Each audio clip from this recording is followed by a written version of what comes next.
Hi, this is Sid. I'm the CEO and co-founder at GitLab, and today I'm going to try to use our serverless product. We've had our serverless product for a while, and I've never used it before. And I want to make sure it's a great user experience for everyone. And most of the time when we try this, we learn something and we improve the docs and make it better afterwards. So I'll start sharing my screen and go from there. Oh, this is the document in which we're taking notes. Let's go to a fresh Google tab. So I've heard about serverless during a meetup and I want to try it. And I'm a fan of GitLab. So, oh, there's no GitLab on the first page about serverless. Too bad. Let's see if this fares better. Oh, great. Got serverless. Try GitLab for free. I already have a GitLab account. Serverless documentation. That seems super relevant. GitLab, connect a cluster. Lots of links here. I'll go for kind of like the first relevant link. This looks like docs. That's great.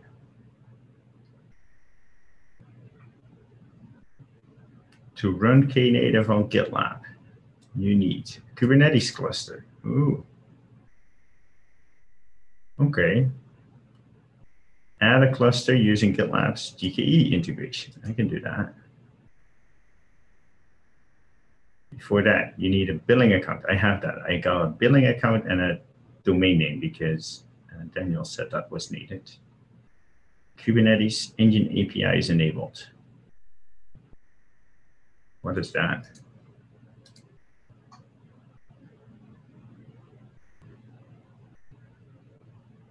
Okay, so I need to visit the page on Google Cloud Console. To view this page, select a project. Well, I want to create a project.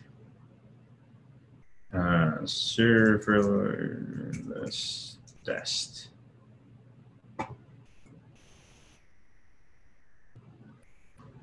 Oh, I already created one too, but that didn't show. Which one am I going to use now? I'm going to use this one. Let's try to go back. Kubernetes engine page. To view this page, select a project. Select. Oh, there was a pop-up. Let's use the recent.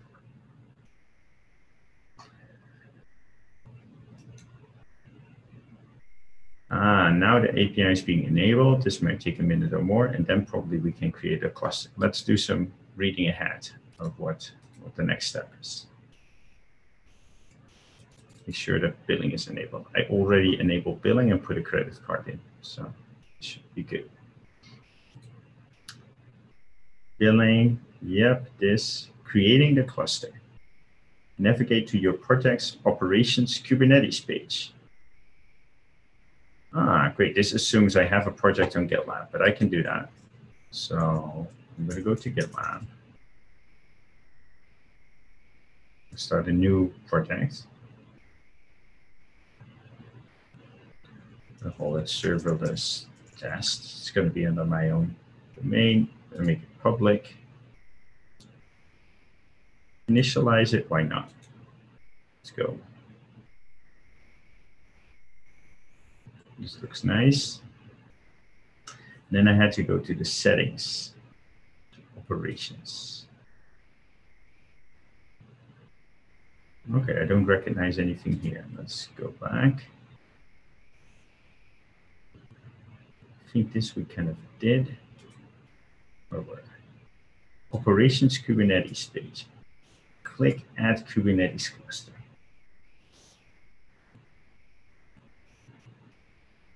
Error tracking, giga tracing, settings, operations. There is no Kubernetes cluster. Okay.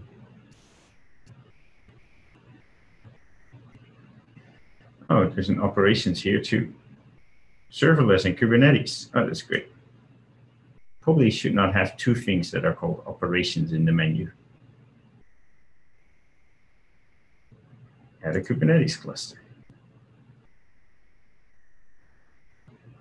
Create a new cluster on GKE. Sign in with Google. I can do that.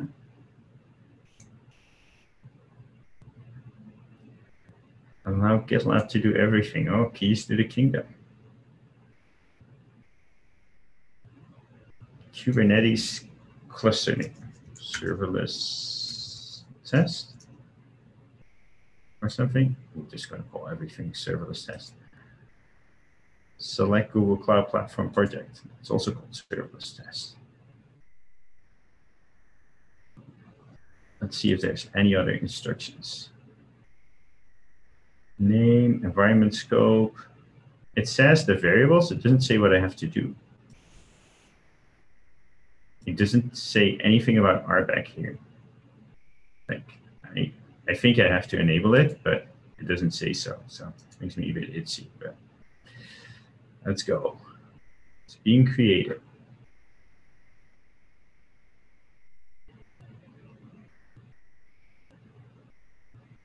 Wow, that's a lot of stuff.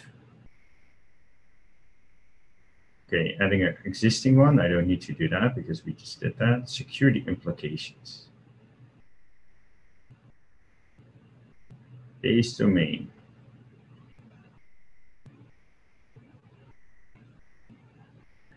The domain should have a wildcard DNS configured to the ingress IP address.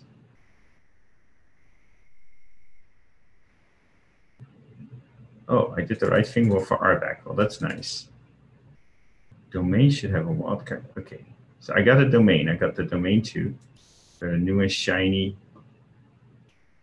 domain. Probably set up some wildcard DNS.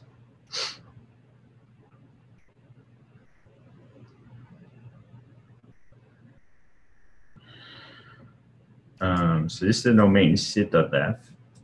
Then the host name, I kind of want a wildcard. That's probably a synthetic record. It's not a forward. Dynamic DNS. Can I just do star? Is that a thing? Maybe star is a thing. Now I need the ingress thing. So I probably want to create the cluster. Let's create one. Oh no, I just created a cluster the other way too, right? So maybe I already have one. Let's reload the space. Yeah, there it is. Because I created it from GitLab. Now, what is the ingress IP address? There's no mention of ingress on here. There's a pod access range. There's an endpoint. Ooh.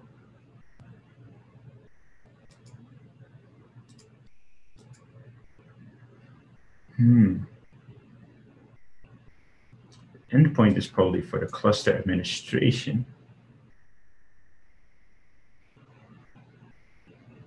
Okay, I'm lost here. I'm gonna wait a second until they're done and read up a bit here. So this is just a start. Next thing is installing Helm, GitLab, getting a domain name. Configure a DNS server to use the external IP address for that domain. Hey, external. That's the same, wasn't it? Oh no, it's called endpoint. So we're talking about endpoint, we're talking about ingress. This is hard.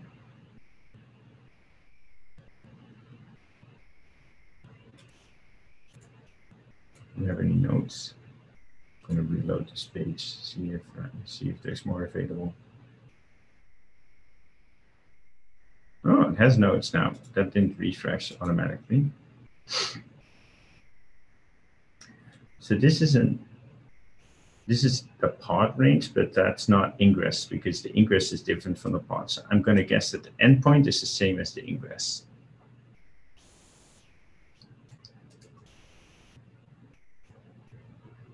I can do a wildcard. So let's do So I'll say Google domains registered host wildcard. Doesn't include wildcard. Doesn't include wildcard. Maybe it's a custom record at the bottom. That's the email thing, right?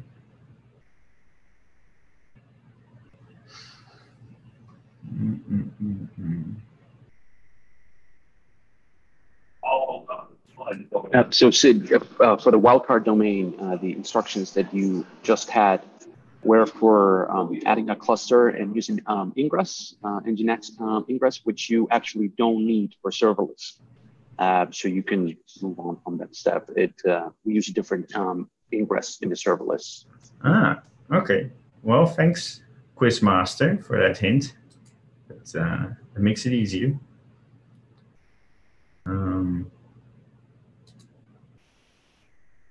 Domain name. So I do not need to do this step. It's on the serverless documentation. You do need a domain. You don't need to do anything with it yet. So here it's kind of letting you know what you'll need.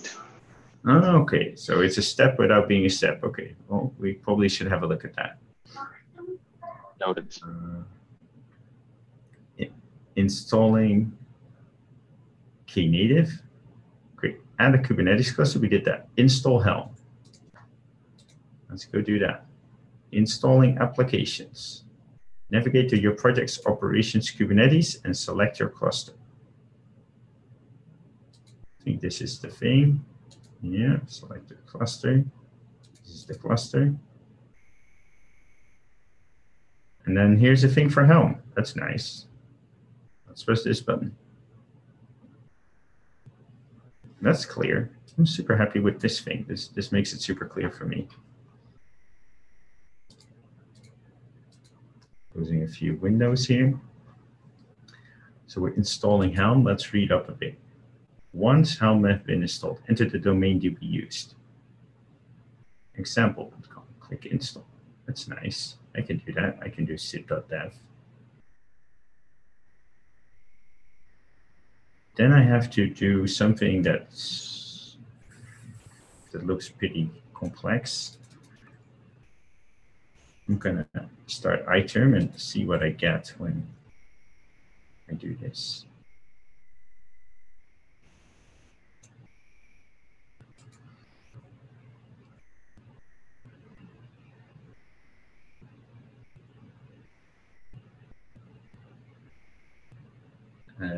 That doesn't work.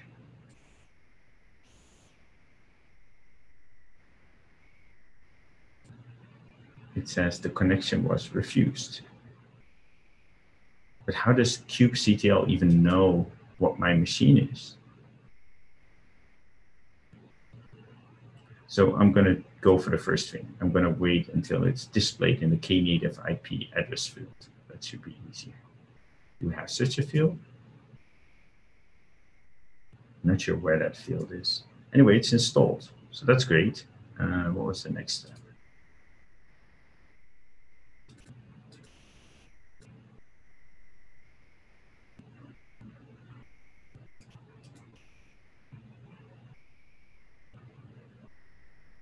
Scroll down to the Knative app section and do that. You can do that. Knative app section. Great. Knative domain. My new shiny domain name. Now let's go.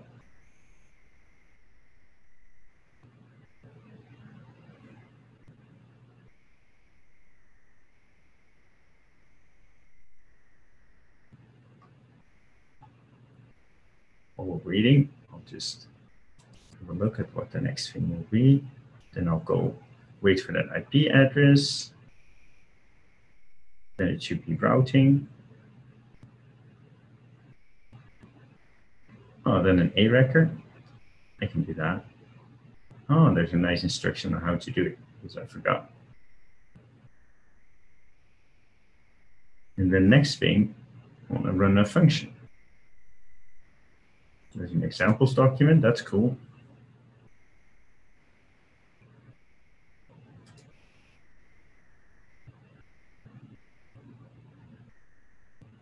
This document doesn't have a README.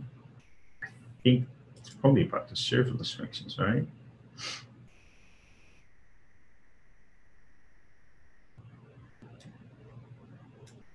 This is a cool function.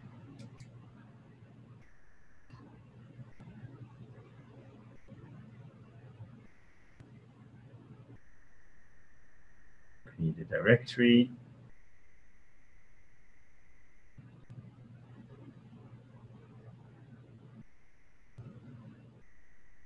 It's interesting because in the beginning, I could have just cloned this repo, but it told me to just, it assumed I already had a project in the documentation. So I had to kind of create a project, but it could have just told me to clone this repo instead. That way I wouldn't have to do all these things.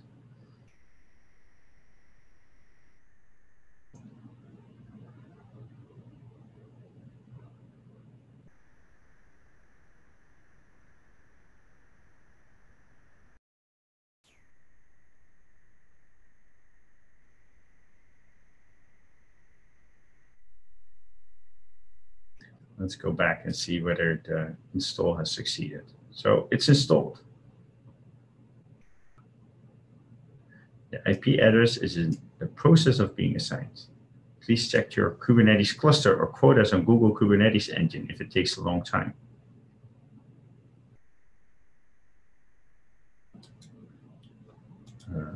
Well, you can check it, but what should I check? Maybe the quotas, they mean it's out of quota or something because it has no IPs.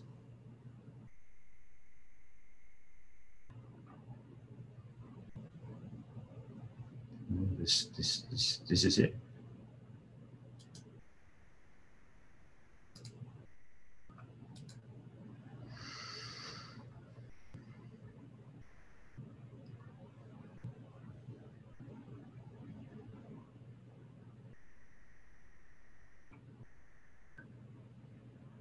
So this is kind of nice. There is this kind of example repo, which is super nice.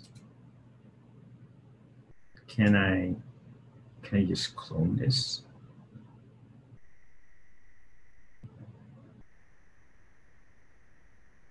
Can I attach the same cluster to multiple ones? That would be kind of cool.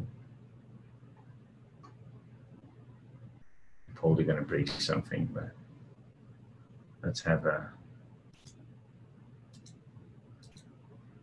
try. I'm going to clone this. My own namespace. And I have an operations tab with Kubernetes.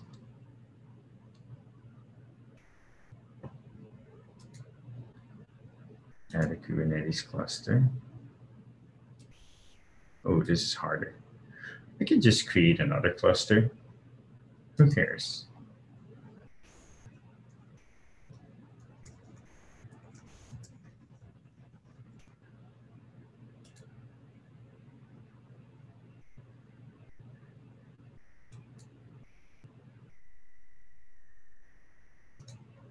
There you go.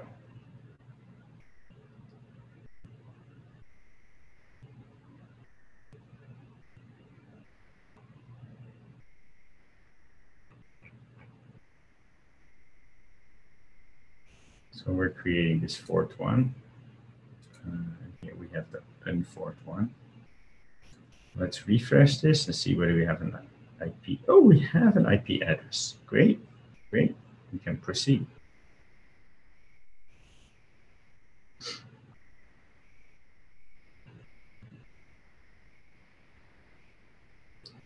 I think the IP address, oh, that's it.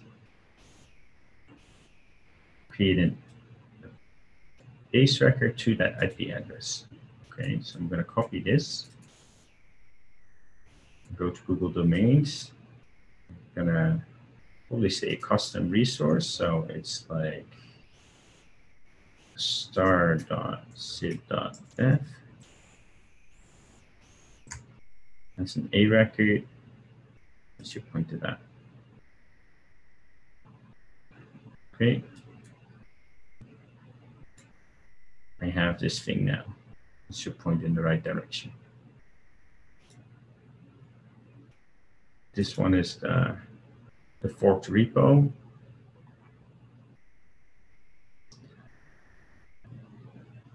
Not sure about that one. I think I'm gonna let that go for now. So what I can just do is clone it.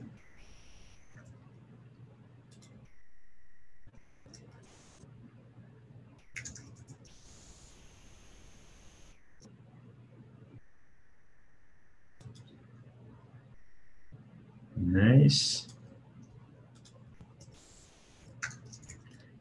And what I now can do is add a remote. So I have the code in there. So let's see, what's my project? This is my project. This is the thing. So I do git add remote.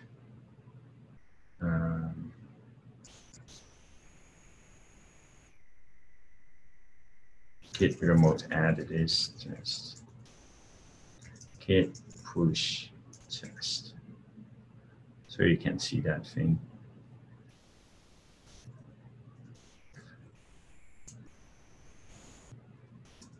And do a force push. But it's a protected branch, so I should probably disable that. It's a lot of stuff to do. But permissions.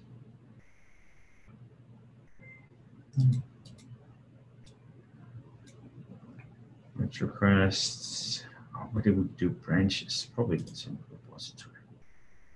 It's default. It's protected. Can delete it. Can I do something about it? Download. Project settings. Check the branches. Allow to merge. Allow to push. I'm just going to unprotect it. There we go. Nice. Now I was able to do a forced update. So if we go to the repository, it should be the thing I forked in the beginning. So that helps.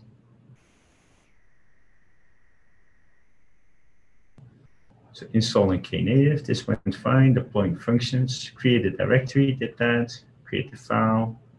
Sure. GitLab CEO YAML. Probably have one. Something with functions. Yeah, as a function.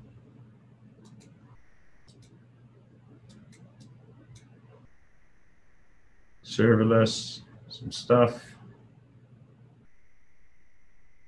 Pushing a commit to your project will result in a pipeline being executed. That's interesting because it just did a push. So do we have some pipelines going on? Ooh, we do.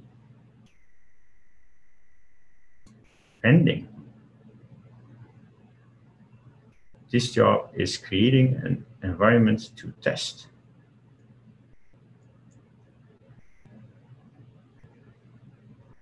This job has not started yet. Waiting to be picked up by a runner. So I'm using shared runners on GitLab.com. So I'm waiting for a runner. It shouldn't be the case. You should have it by now, but okay.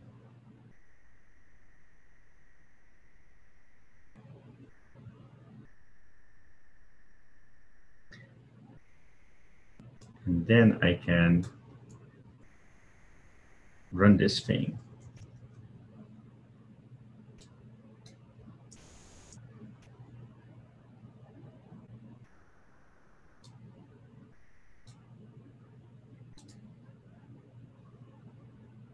How does it know how do I know the domain name?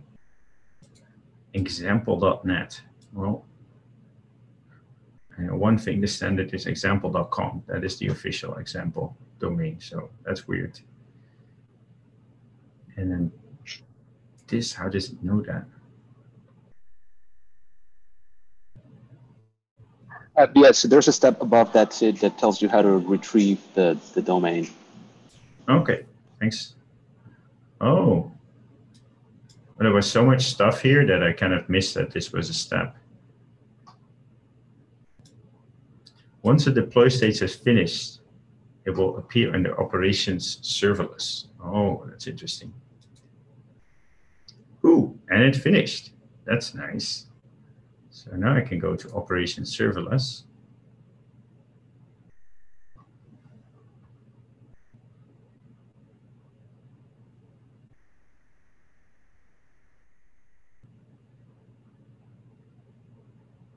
And I was promised something. Ah, nice. Nice long domain here. That's interesting. So let's see. I'm going to share my terminal now. Let's see if this works. This is a bit small. Hopefully this is better for people. So I just made this. I copy pasted this thing in, and now I'm going to give a call command.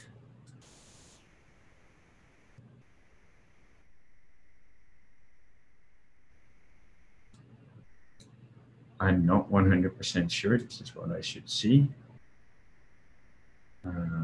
Using curl, yep. And it should echo what I said, so I think it did that.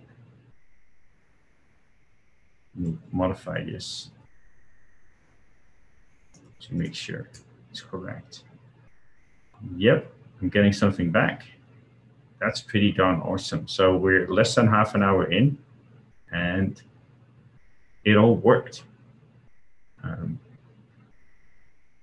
Now it says we can also deploy a serverless application using the sample Knative Ruby app.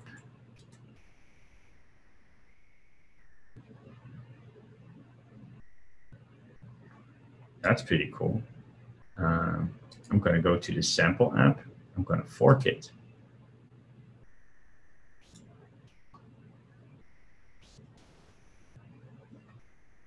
I'm going to fork it to my own namespace.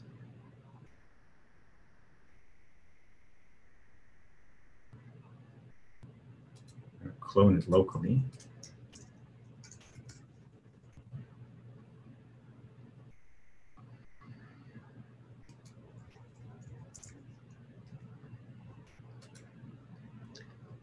Now that I've done that, I'm going to overwrite the stuff we have in this project.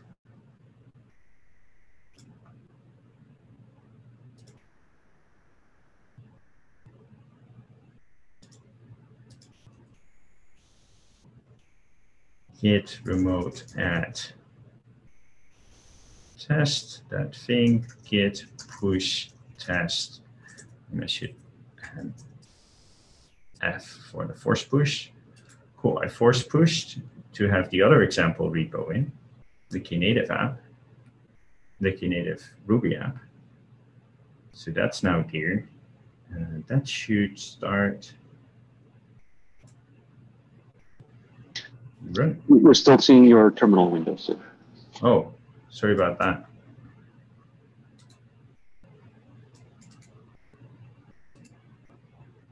So I updated the repo with the force push, and now we push this. Let's see if there's any other instructions. Use the sample app, doing that, kind of waiting for the deploy to finish.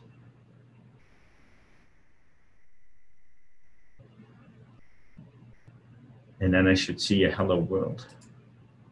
That's interesting. So the build is running. It should take a bit longer because it's a bigger app.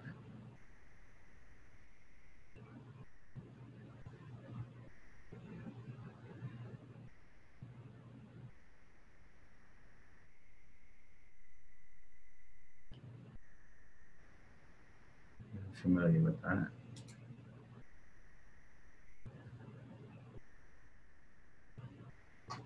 See, this seems to be some Docker gobbledygook.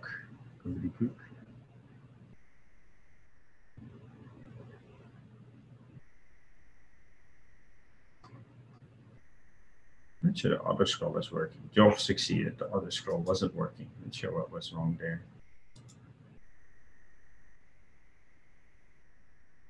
So it's promoting to creating a deployment to production. That's cool. So all of this is using Knative, and Knative is something you can run on top of Kubernetes to kind of scale up and scale down automatically. And I think the cool thing is it has scale to zero. So if you deploy a couple of serverless apps and they're not getting any requests, they will scale to zero. And as soon as you get a request, they will boot up a new container and handle the request. That means you can potentially use a lot less memory.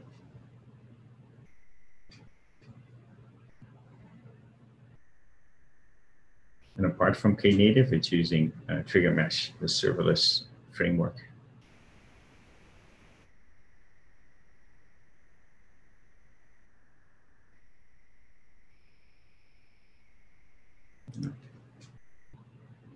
Oh, and there's a domain again. I can just read that here. No need to wait for anything else. And I get a hello world back from Ruby. This is pretty darn amazing. It's half an hour in, and we were able to do both a serverless function and a Ruby app. And I see some very happy people. I'm really impressed. I think we could make the documentation a bit clearer, but everything worked. And setting this up without GitLab, I think, takes a lot more time. So this is great. I want to open the floor for Daniel, the product manager, to kind of comment with some observations you had. And well, first of all, Daniel, thanks for working with the team to produce something that actually works. Yeah, thanks, Sid. So yeah, big thanks to the team and to the configure team here at GitLab and to the Trigger Mesh team as well. So yeah, it's a couple of observations right off the bat is you're right. The documentation can always use improvements. It's great to have kind of a third party go through it and verbalize those steps, because there are a couple of things that become obvious that maybe were not obvious when we were creating those documents. So thanks for the feedback. We look forward to make this whole process a lot easier without you having to work things and do as much setup. But now that we're able to deploy to Knative easily like this, we want to make sure that we take into account other popular serverless frameworks and platforms and do the same. So stay tuned for that. Awesome. Priyanka? Yes, I'm so thrilled to have seen you go through the live stream. It was super exciting. I was super nervous when we started, but as you said, it all worked out in 30 minutes. Big congratulations to Daniel, Dylan, and team, as well as the Trigger Mesh folks, Sebastian and Mark. So we're so excited about this. And I hope that we'll do another live stream in a few months with the next level of the feature set. Yeah, and to I didn't prepare anything. I have never seen this documentation before. Daniel didn't walk me through it or anything else. So it was very exciting. Kenny, you want to have any last thoughts? Yeah, no, I think there's a number of iterations that I know Daniel's planning for improvement in just our ability to get people ramped up on this new technology quickly. Super powerful. I'd love to start showing the kind of scale to zero functionality of this as well. And then, we can also run through examples of making adjustments to your functions and having them deploy as quickly as you saw them deploy on GitLab.com. But it's a really powerful new kind of technology that we're excited to support in GitLab. And yeah, I think kudos to Daniel and the team for making it dead simple. I'd run through it myself a couple of weeks ago and found it to be fairly straightforward once you get past that add a Kubernetes cluster step. Cool. Thanks everyone for watching. Thanks.